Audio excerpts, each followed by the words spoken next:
The skies over Venezuela's capital Caracas turned deep red at sunset. The unusual scenes came as Venezuela has continued its rescue efforts following the twin earthquakes last week. Take a look at these images. Cuando llueve, que llueve mucho porque eso es Caribe, igual que Miami, igual que toda. Following breaking news right now in Oregon, just off the Oregon coast, there's been an earthquake. A magnitude 5.5 quake just hit 100 miles west of Coos Bay about 4:30 this morning. Oh, another sizable earthquake off the Oregon coast this morning, magnitude 5.5, and it comes on the heels of a 5.6 last Wednesday, felt by many in southern Oregon. As reporter Eli Kuhn explains, experts say there's no cause for concern, but they're urging people to stay prepared. A magnitude 5.5 earthquake was reported around 4:30 Monday morning, about 135 miles off the coast of Bandon. The quake was far enough off the coast that no tsunami warning was issued. Experts at the Cascadia Region Earthquake Science Center, or Crescent, say despite a handful of earthquakes over the past few weeks, there is no cause for concern. That's perfectly normal. I mean, there's no increase in earthquake activity from what we would call background rates.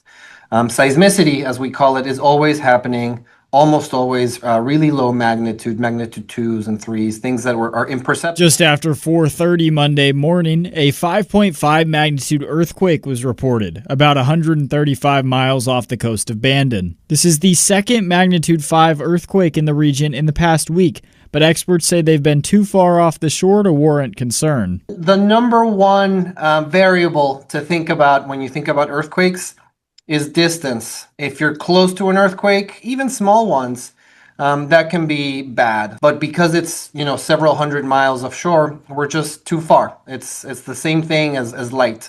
If you look at a tiny LED light really up close into your eye, you'll probably burn your retina.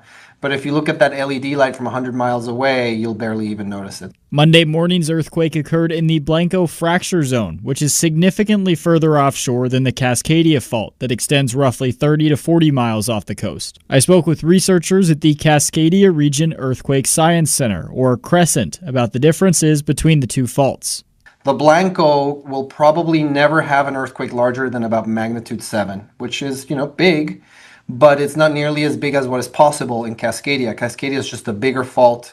It's capable of hosting up to magnitude 9 events, which is why we worry most about Cascadia. Even though Monday morning's earthquake posed no significant threat to the Oregon coast, officials at Crescent say it's an important reminder to be prepared in the case of an earthquake-related emergency. They're also a good reminder of, hey, do I actually know what to do when the big event happens? Do I have a plan with my family? What happens if the kids are at school? What happens if we're at soccer practice? Do I know where my hospitals are? Do we have an earthquake kit? That kind of thing.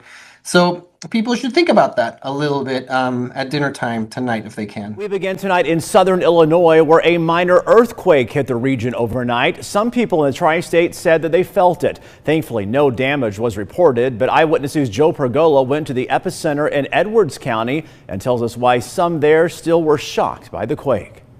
It's been an active week in the tri-state. First, it was the tornadoes, then it was the flash floods, and now the people here in West Salem say they felt the community shake after a 3.5 magnitude earthquake hit the area. Everybody's asking, what was that? Many in the tri-state felt it, and some were woken up by it. I was awake at about 2, just after 2. Just felt like somebody slapped the house pretty hard. There was just a kind of a wham. That wham turned out to be an earthquake that hit in the middle of the night.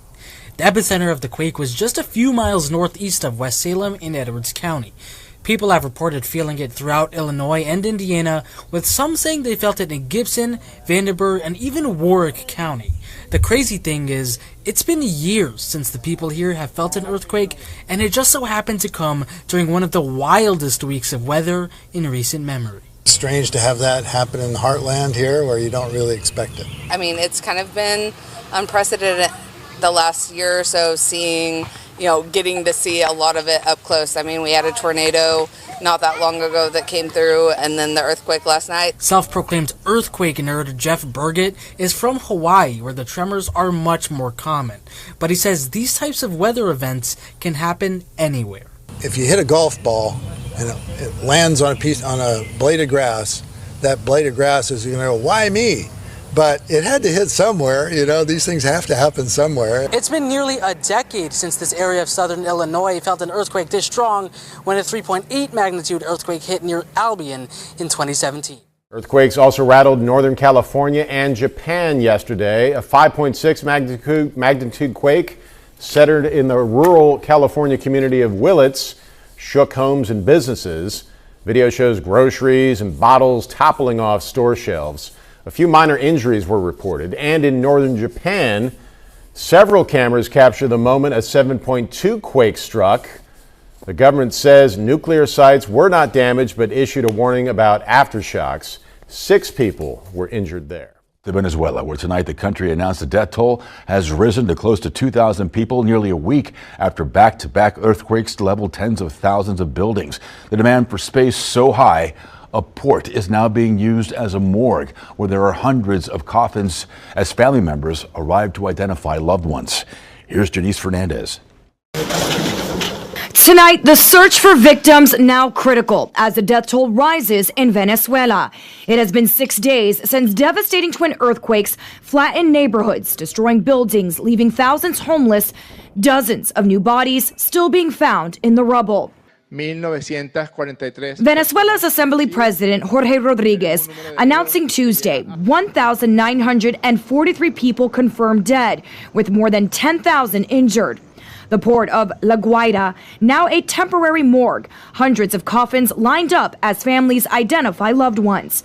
This satellite image from NASA showing the shocking impacts from the quakes concentrated along the Central Coast and Caracas corridor. The red indicating destroyed buildings. The assessment, more than 58,000 structures likely destroyed or damaged. Survivors of the earthquakes sheltered in tents in Caracas. Authorities and aid agencies warned of mounting needs among thousands of people who are now homeless. Those displaced, like Ana Espinosa, describe the trauma and uncertainty. In my country, Venezuela, we had never experienced such a strong earthquake, and much less 2 in a row. Many of us lost our homes. It was the kind of situation you close your eyes and never want to go through again, because it was very intense. In La Guaira, the hardest hit state, food shortages are widespread, according to the UN. Basic services have broken down and connectivity has been largely severed. Community tensions are rising as access to assistance remains constrained. Venezuela is reeling from the after effects of 2 devastating earthquakes. Thousands are feared to be trapped, and the South American country is not alone. Across the globe, countries like Japan, the Philippines, and Nicaragua were also struck by major earthquakes last week. This has brought to the focus the major seismic zone of Pacific Ring of Fire.